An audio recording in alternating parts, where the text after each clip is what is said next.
Hello, I'm Erik Robey. And I'm Karla Schaffer, and this is Anne Arundel County Week in Review. In today's show, we will update you on legislation inspired by a Siberian Husky and bring you the happy ending of a story about a critically missing man. Making headlines this week. This week, Pasadena Elementary School was buzzing with activity, but it wasn't because of the students. County Executive Leopold hosted Community Connections Day and a constituent open house at the school, and scores of county residents took advantage. The event featured one-on-one access to the county executive and his cabinet, and also informational booths about all of our programs and services. Visitors had a chance to learn more about our recycling effort, spring youth sports, and how we maintain roads. Speaking of the event, County Executive Leopold said, "Some problems are best solved by meeting face-to-face. We believe these events held a couple of times a year make the administration even more responsive to citizens." Open houses are held quarterly at different locations around the county, and Community Connections Day is held annually. It might be coming to your town soon. Well, we now turn to the political debate raging in Annapolis. As you know, Karla, the Maryland General Assembly meets for 90 days each year to pass new laws and our state budget. Well, there's one bill that County Executive Leopold is particularly interested in as a pet owner. We call it the Bear Bear Bill because it was inspired by the shooting of a Siberian Husky named Bear Bear at a Severn dog park last year. The legislation, House Bill 294, would increase the maximum penalties for animal cruelty from 90 days in jail and a $1,000 fine to 6 months in jail and a $2,500 fine. A separate misdemeanor is added in the legislation for use of a firearm that carries a maximum of 1 year and jail time, plus $5,000 in fines. County Executive Leopold testified in favor of the legislation, saying, "Our pets are like members of our families. We think that the state of Maryland should send a strong message that it's unacceptable to abuse animals." The Bear Bear case sparked outrage locally and internationally on the internet. There have been 2 other high-profile cases in the last 2 years where a cat and a dog were doused in gasoline and lit on fire. County Executive Leopold is supporting an amendment that's introduced by Delegate Bob Costa of Deal that adds accelerant as a weapon covered under the firearms provision. The Senate Judiciary Committee will hold the next public hearing on March 3rd.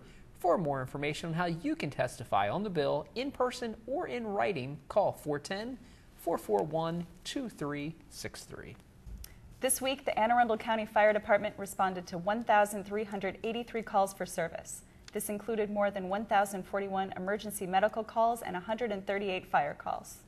This week, one person walked away uninjured from a horrific accident in the Pasadena area of the county, and county firefighters battled a fire that destroyed a home in North County. With us now to tell us more about these incidents is Division Chief Michael Cox of the Anne Arundel County Fire Department. Chief? Thanks, Karla. Around 10:24 p.m. on Saturday, February 12, 2011, Anne Arundel County firefighters responded to a reported motor vehicle collision in front of number 4414 Mountain Road. The first unit to arrive on the scene reported a single vehicle rollover accident with entrapment. Firefighters and paramedics worked to stabilize the vehicle and remove the patient from the wreckage, utilizing specialized rescue tools. Once freed from the wreckage, the male driver, who was estimated to be in his mid-30s, was evaluated by paramedics on the scene. However, the patient ultimately refused medical treatment and transportation to the hospital against medical advice. In a second incident, one person was injured when their house caught fire in the early morning hours Tuesday, February 15, 2011.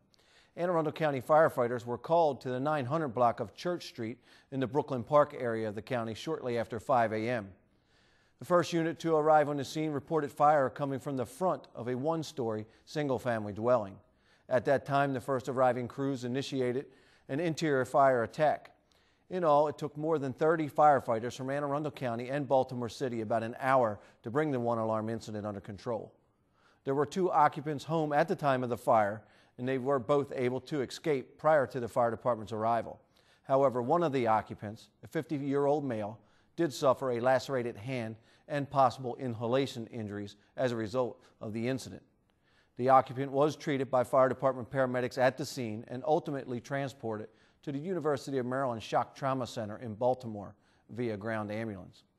In addition, no firefighters were injured during the incident. Karla? Thanks, Chief.